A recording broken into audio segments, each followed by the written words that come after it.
So I love playing this piece on fingerstyle guitar, and I think I'm going to start suggesting it to students in terms of an arpeggio etude, a study for arpeggios, and in particular this sextuplet pattern that we have in this song. 1, 2, 3, 4, 5, 6. 1, 2, 3, 4, 5, 6.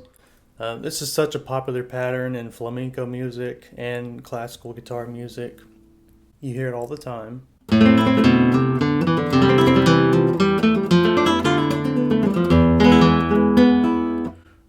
Or like in your Giuliani etude.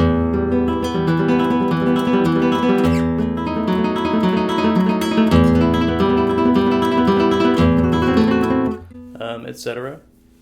And I think this is a great arpeggio study because, well, you just saw it there. If I'm going to play this Giuliani E minor etude, I'm always tempted to play it too fast, and faster than I really can. And I realize that because if I were to listen to anybody else play it, I wouldn't want to hear them play it that fast.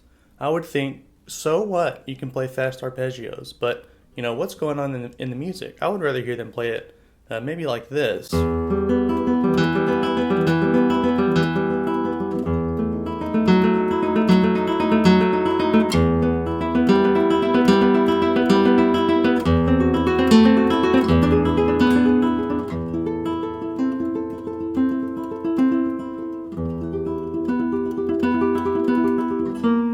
Probably in every scenario, I would rather hear it played that way. There's just so much more going on in the music. There's a lot of notes, but you can do a lot more with them and connecting the different voices together and tone control, shading, and things like that. So I've learned a lot from this, what I'll call etude, arpeggio etude, from really getting into the sextuplet pattern at a slow tempo that you can control and really play with the voices. And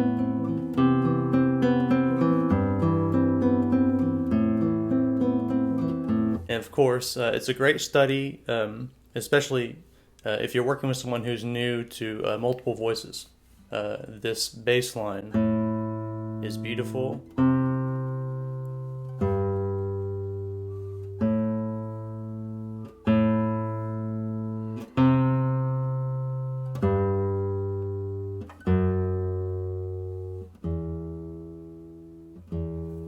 And it's a great thing to study, great for control and tone production with your thumb, and all the while also controlling the arpeggio pattern with your fingers, kind of keeping that more in the background, but also doing things with it.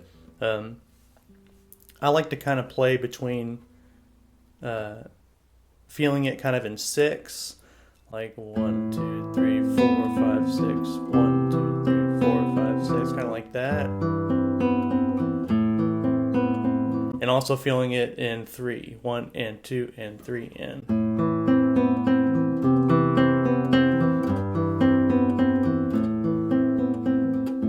So it's a great example of possibilities in interpretation. And then if you can get this pattern down at this tempo,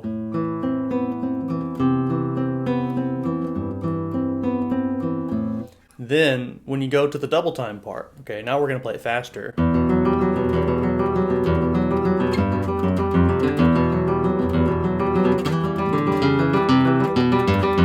But because of where this comes from, it comes from Pantera's recording, that's our basis for its interpretation.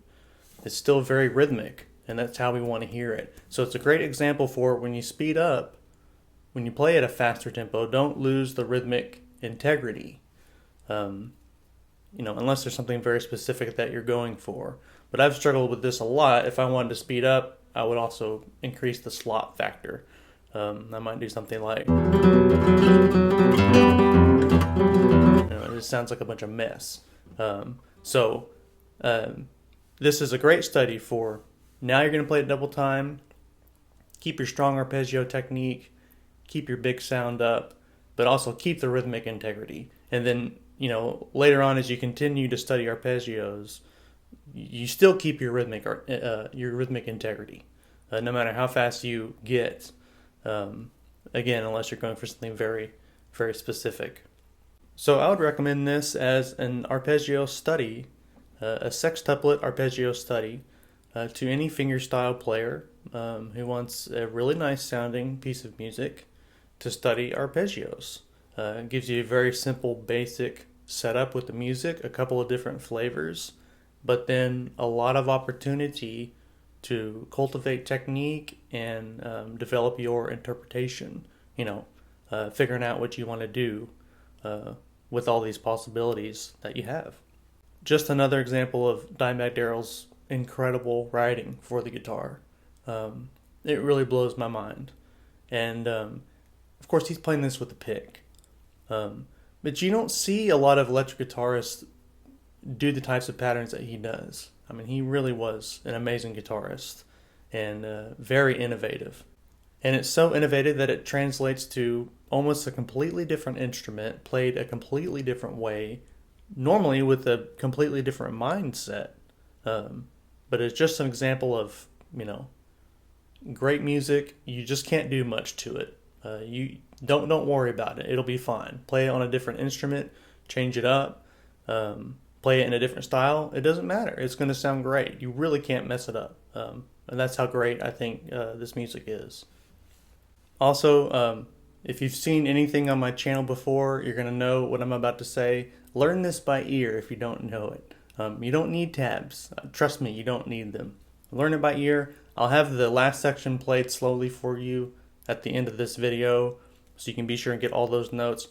But this would also be a great study for learning something by ear. It's slow enough and simple enough to where if this is new for you, jump right in with this piece. Learn it by ear. Only look up the tabs as a last ditch effort. If you just have to, if you're just stuck, then go look it up by all means. But try and really hear what's going on, figure out how to translate that to your instrument. You will benefit so much more from that process. I promise.